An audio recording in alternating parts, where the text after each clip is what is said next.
아이고, 자, 다들 어디 갔어? 아무도 없어. 자, 북한 관련 사회문화 소식을 살펴보는 북소리입니다. 자, 오늘은 우크라이나 소식 전해드리겠습니다. 자, 아이고, 왜 안 오지 다들? 몇 시야? 자, 아이씨, 지금 몇 시인데 안 와? 이것들 공기가 빠져가지고, 저기 뭐지?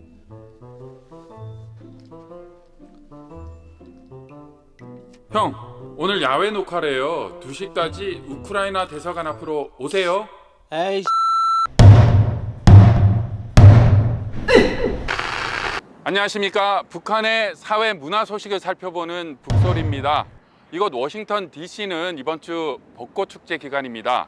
꽃은 피었지만 봄은 오지 않은 것 같은 느낌인데요.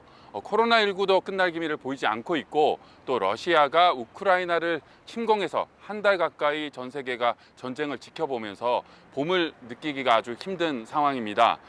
이런 상황에서 북한은 국제사회에서는 러시아를 비난하지만 러시아의 손을 들어주고 있는데요. 도대체 북한은 어떤 생각을 하고 있고 어떤 입장인지 러시아 전문 기자 이상민 기자와 함께 러시아의 우크라이나 침공 그리고 북한에 대한 영향을 오늘 얘기 나눠보겠습니다. 자, 이상민 기자 안녕하십니까? 안녕하십니까? 네, 저희 북소리 개편되고 처음 오늘 나오셨습니다. 네, 영광입니다. 예. 자, 워싱턴 DC의 우크라이나 대사관 앞에서 오늘 녹화를 하고 있는데 그 얘기부터 해야 될 것 같아요. 러시아가 우크라이나를 침공한 지 이제 한 달이 되어 가는데 이 전쟁의 배경, 러시아 곳곳을 다녀보셨고 또 우크라이나의 크림반도 또 키이프도 직접 방문해 본 경험 있지 않습니까? 네네. 먼저 이번 전쟁의 배경부터 설명해 주시죠. 예. 지금 이번 전쟁은 지난 2월 24일 날 러시아가 우크라이나를 침공하고 시작이 됐는데요. 사실은 그 기원은 8년 전 2014년입니다. 그때 우크라이나 정부에서 그 친서방 그리고 친러 정부 간의 어떤 그런 혁명이 있었거든요. 근데 그 전까지는 친러시아 정부를 다루는 그런 세력들이 정권을 잡고 있다가 그때 이제 혁명을 통해서 친서방 정권이 정권을 잡게 됩니다. 그러면서 그때 러시아가 그때부터 이제 긴장을 하게 되면서 그때부터 이제 개입을 하기 시작했는데요. 그러면서 그때 개입한 것이 우크라이나에 있는 친러시아 세력들이 있는 지역이 있습니다. 그래서 그 지역이 지금 크림반도라든지 또 우크라이나 동부 지역인데요. 그래서 그 지역에 있는 러시아인들을 보호하겠다는 그런 측면에서 러시아 개입을 시작했거든요. 그러다가 이번에 전면적으로 이제 개입하게 된 겁니다. 근데 말이에요. 네. 우크라이나하고 러시아는 예전 소비에트 연방 같은 한 나라였잖아요.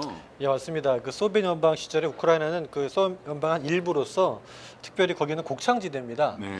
지금 우크라이나 깃발을 보시면 아시겠지만은 위에는 파란색이고 밑에는 노란색인데요. 네. 그 의미가 뭐냐면은 위에 파란색은 푸른 하늘이고 그 밑에 노란색은 곡창이 풍성한 걸 의미하는 이제 그런 겁니다. 네. 그래서 그만큼 곡창이 많았던 그런 지역이거든요. 네. 그래서 당시 소연방 시대의 우크라이나 같은 경우에는 그런 곡창을 다 이제 재배해서 전체를 퍼뜨리는 그 역할을 해왔던 이제 그런 지역입니다. 오, 예, 그런데 네. 이제 소련의 스탈린이 그렇게 많이 나는 곡창을 다 이제 거의 그 포획을 한 거죠. 포획해서 이제 가져가게 됩니다. 그 결과 이제 우크라이나 사람들이 정작 자기들 먹을 게 없는 거예요. 그래서 그때 거의 많은 사람들이 죽었는데 그때부터 이제 우크라이나 사람들은 소련방에 대한 그런 반감이 컸습니다.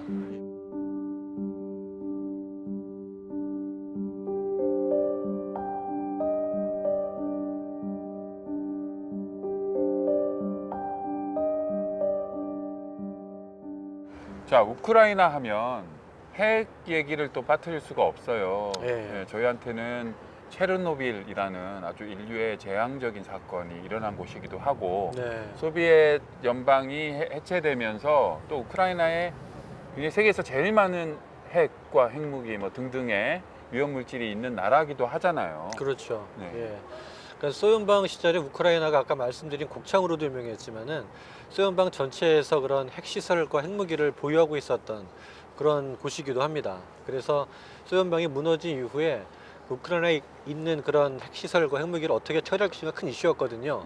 그래서 그때 이제 우크라이나를 비롯해가지고 러시아, 영국, 미국 이런 나라들이 함께 모여가지고 우크라이나 협정을 체결합니다. 그 이름이 부다페스트 협정이라고 하는데요. 네. 이제 그때 협정 체결하기를 우크라이나 측에 그 나라에 있는 모든 핵무기랑 핵시설을 다 철폐할 경우에는 우리가 너희 나라 안정을 보장해 주겠다라고 하는 그런 협정을 체결합니다. 그래서 그때 이제 협정에 서명을 하고 우크라이나는 갖고 있는 모든 핵무기를 러시아로 다 들어보내고 모든 걸 폐기를 하게 돼요.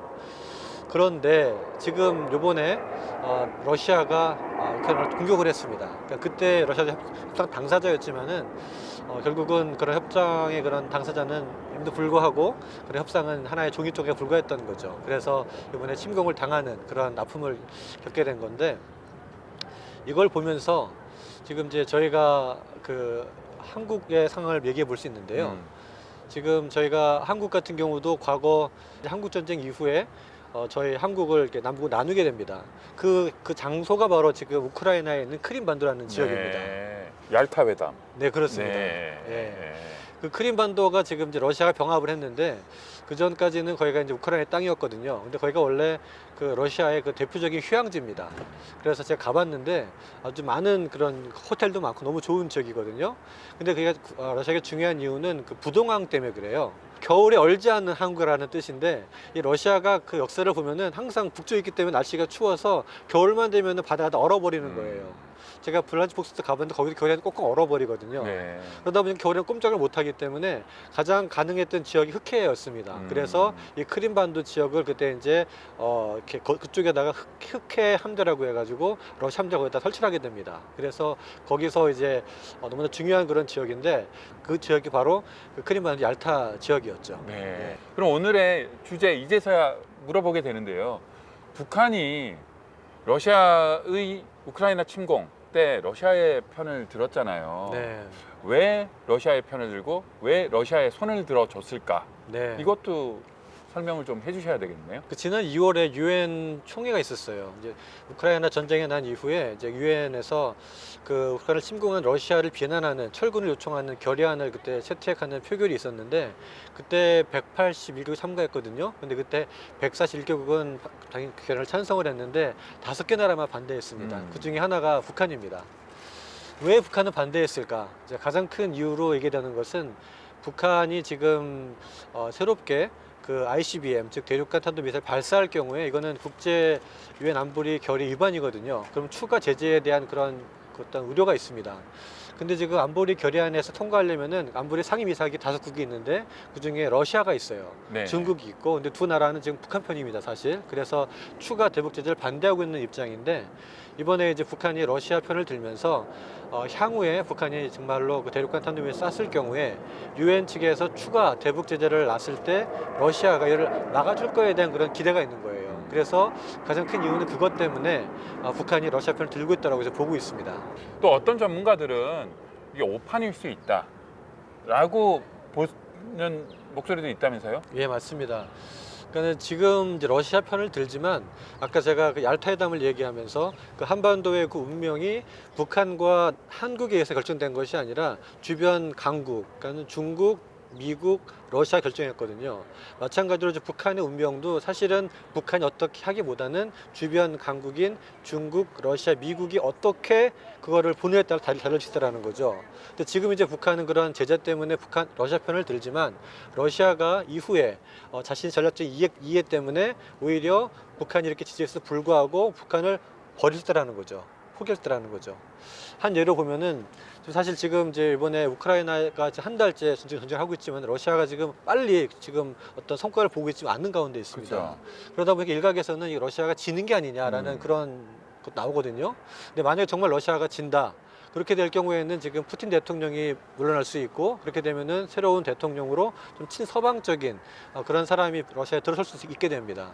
그럼 그 사람 같은 경우는 이제 미국 관계를 생각해서 좀 더 북핵 같은 경우에는 그걸 반대하는 그런 입장이 될 수 있기 때문에 오히려 그렇게 되면은 오히려 북한을 오히려 더 제재를 강화할 수 있다라는 그런 관측도 나오라는 거죠. 그래서 그런 측면에서는 지금 오히려 러시아를 편들었다가 오히려 나중에는 오히려 러시아한테 당할 수 있는 그런 또 생각도 있다라는 거죠. 네.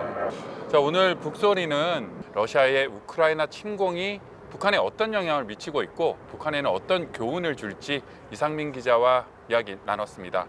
이 기자 수고 많았습니다. 네, 감사합니다.